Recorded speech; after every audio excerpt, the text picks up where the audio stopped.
对于叶晨的谨慎，万破军完全没有半分质疑。他不假思索地说道：好的，叶先生，现在整个铜矿已经塌陷成废墟，而且今日闹出这么大动静，塞浦路斯官方一定会接手调查，到时候别说现场没留下什么线索，破清会甚至连进现场调查取证都不太容易。说着，万破军又道：属下觉得破清会能够找到的线索最多只有2个，一个是他们想办法潜入铜矿的废墟，或者想办法买通塞浦路斯官方，从而得到铜矿废墟里残留的近防炮弹头。另一个是，如果他们足够幸运又足够努力的话，或许还能从塌陷区的土壤里得到那位万龙殿伯爵的 DNA， 后者能让那个他们确定那位伯爵已经死得不能再死，而前者则能让他们知道他们的伯爵是因何而死。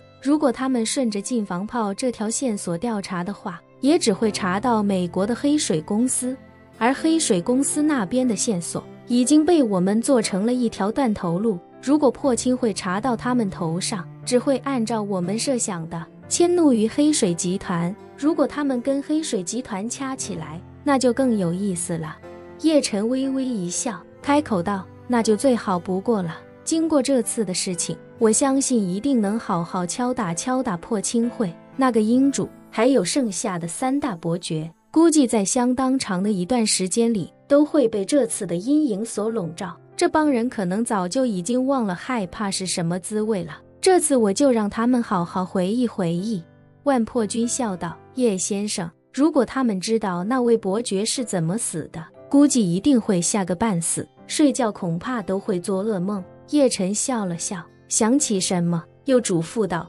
对了，破军，你和参加覆巢计划的所有万龙殿将士暂时先跟船撤离，近期都别回叙利亚了，确保所有人从塞浦路斯撤离之后，这段时间都不要跟叙利亚扯上任何关系，以免破清会盯上万龙殿。说着，叶晨又道：这次计划虽然执行得非常漂亮，但万龙殿的整体实力与破清会比起来肯定还是有很大差距，现在还不是与他们正面冲突的时候。万破军立刻说道：好的，叶先生，那属下先在船上待着，您有任何需要属下去办的事情，随时通知属下，属下从其他国家借道上岸。叶晨道：这样吧，这些天你先跟船，过个10天半月之后，你再想办法借到别的国家，换一个身份来华夏。另外，我上次让你安排最值得信赖并且最有潜力的弟兄来金陵深造，这次也可以一起安排。金陵这边的场地已经准备得差不多了，接下来你也要把精力放在修为的提升上。万破军恭敬道：好的，叶先生，属下这就安排8月底前往金陵向您报道。此时此刻，塞浦路斯铜矿的爆炸已经引起了塞浦路斯官方的注意。当工作人员以及大量警察抵达铜矿的时候，所有人都被眼前惊恐的景象所震惊。对这些人来说，他们见过采矿区塌陷的，但还真没见过塌陷成这样的。这已经不是单纯的塌陷了，这简直就是史无前例的重大生产事故。在他们眼里，这铜矿有近1000名职工及家属，他们工作生活几乎都在这里。现如今这完全塌陷成了废墟，近1000名职工及家属的人身安全就成了眼下最大的麻烦。于是他们立刻想办法联系铜矿的负责人，可是眼下哪还有人能联系得上？紧张之余，塞浦路斯一边封锁消息，一边开始对塌陷的现场进行紧急挖掘，试图寻找受害者的线索。而此时此刻，远在那不勒斯的右军都督府都督吴书同正掐着时间准备跟塞浦路斯的节度使倪振宇联系。按照他与欧伯军制定好的计划，他会在电话里给倪振宇安排一个绝密任务，让他派人去一趟罗马。而欧伯军想查出来倪振宇以及其他骁骑卫有没有问题，也必须要等自己这一通电话打完之后才能开始。眼下的吴书同就像是手握发令枪的裁判，他不发令，谁都没法先跑。可奇怪的是，他那个专门用来单线联系倪振宇并且24小时随时都能拨通的专线电话，此时再打却显示已经无法接通。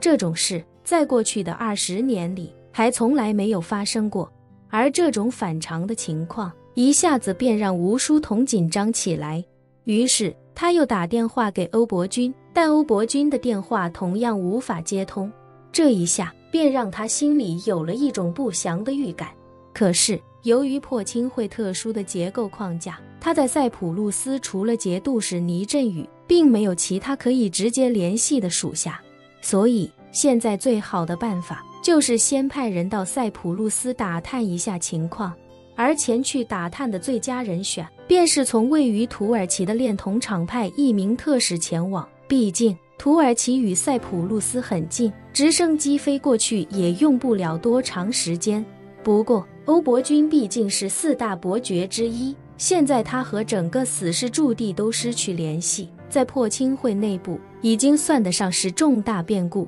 所以吴书同也不敢擅作主张，而是立刻起身前往自己的密室。所谓密室，其实是一个完全隔离外界声音，并且屏蔽所有无线信号的房间。在这个房间里，只有一台连接网线的网络电话，这也是唯一可以与外界联系的方式。若是有人在这里安装窃听器等设备，这里的电磁屏蔽也足以确保对方接受不到任何信号。吴书同来到密室里，拿起那部网络电话，拨出了一个加密号码。很快，电话那头便传来英主那经过变声器处理的低沉声音：出什么事了？竟然又用专线跟我联系。在破氢会内部，英主与5大都督都有一条直接联系的专线电话，这条专线的保密级别最高，而且优先级别也是最高，基本等于是破氢会内部的防空警报。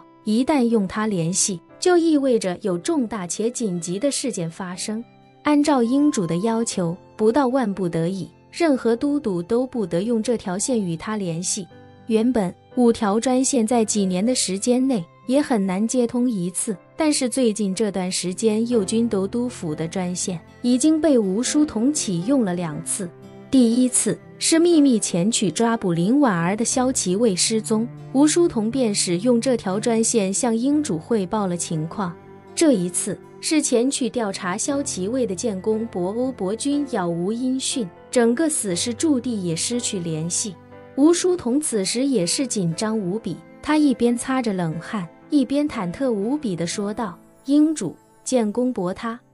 英主冷声道：建功伯怎么了？吴书同吞了吞口水，艰难地开口道：回英主，建功伯他失联了。本期视频结束，欢迎订阅我的频道，这样就不会错过精彩内容。